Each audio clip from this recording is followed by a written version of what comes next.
Let's talk about the 10 principles that will elevate your sales. These principles were a map to my journey, and I really hope they will support you in feeling fully empowered about how you see sales, how you do sales, and how you close sales. My name is Renata.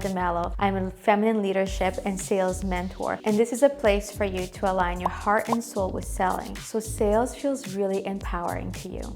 Have you ever felt like you were attached to a sales call working just perfectly? You were attached to getting that client, to closing that sale. You were attached to being perfect and showing up perfectly on that call, and you felt really nervous and insecure about yourself, your product, and your worth. So these are some things that we're going to be tackling here today and overcoming with these 10 principles that will help you elevate your sales. So the first principle that we're going to tackle is the principle of high intention, low attachment. And the reason why that's important is because it allows you to show up to the sales conversation in full service and leadership, fully focus on what that potential client is there for and how you can support them without being concerned and connected to your own fears, your scarcity, and making this about you. So high intention, low attachment allows you to make it about the potential client and only the client and not about you. The second principle is progress over perfection. And this principle is all about telling you that it's okay for you to suck at something. It's okay for you to learn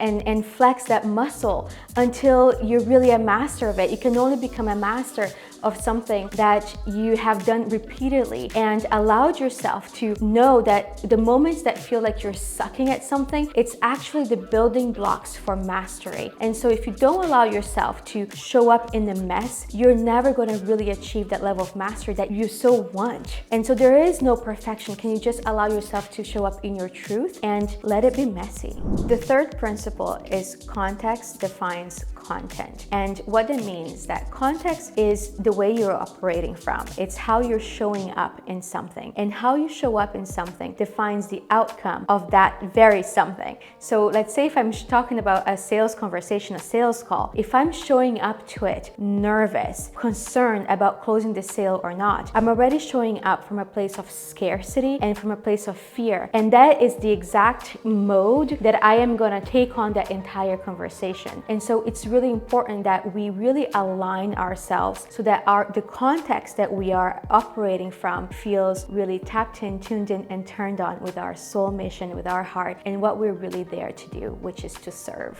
The fourth principle is that you get to plant seeds early, often, and always. And all that means is that you get to talk about yourself, your services, as much as you can, all the time, with everyone, because that is your mission. That is how your soul chose to express itself. So you should wear that hat and talk about it loud and proud so that people can know what you do and you're always top of mind, so that when they need you, when they're ready for you, they know where to go. Which brings us to our fifth principle, which is people can't walk on a bridge that they can't see. It is your job to show them that there's a solution there for them. You are the bridge. You are the solution. Your services are the solution for the problem that they have. And to the other side, imagine a river. They're on one side, they're desiring to go to the other side. The other side is where everything is great. They already have their problem solved. You are it. And if you don't show them that there is a path, they can't walk on it. It is your job to show it to them. Principle 6, there's always a path back to the heart. And so if you get nervous, welcome to being human.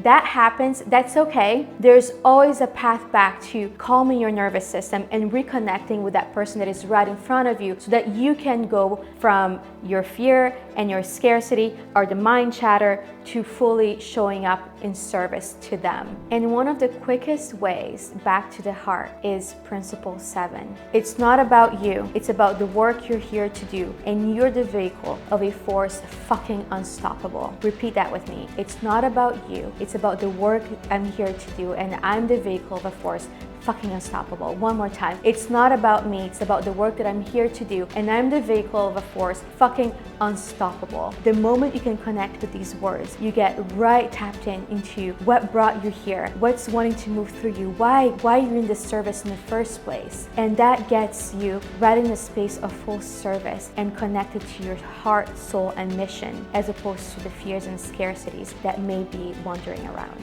Principle 8. is that you're responsible for your nervous system, not your clients. And what that means is that it is your job to get fully tapped in, tuned in, turned on, connected to your mission before you step into that call, before you step into that conversation. Because otherwise, you're going to show up with your fears, you're going to show up with your scarcity, you're going to show up with all the mind chatter that has been present when we're not connected, and you're going to end up projecting all of that onto your client, and your sales call will derail. So when we talk about a sales call that goes messy, that goes south, that feels disastrous, is because you're not taking the time to regulate yourself and be really connected before stepping into that conversation. Number 9 is simple. You have to be a yes to yourself and your offer before they can be a yes to you. There's so many people out there that I see that are doubting themselves, that are doubting their skills, they're doubting their programs and their offerings. And if you're not a full body yes to yourself and your services, how can you expect anyone to be a yes to you?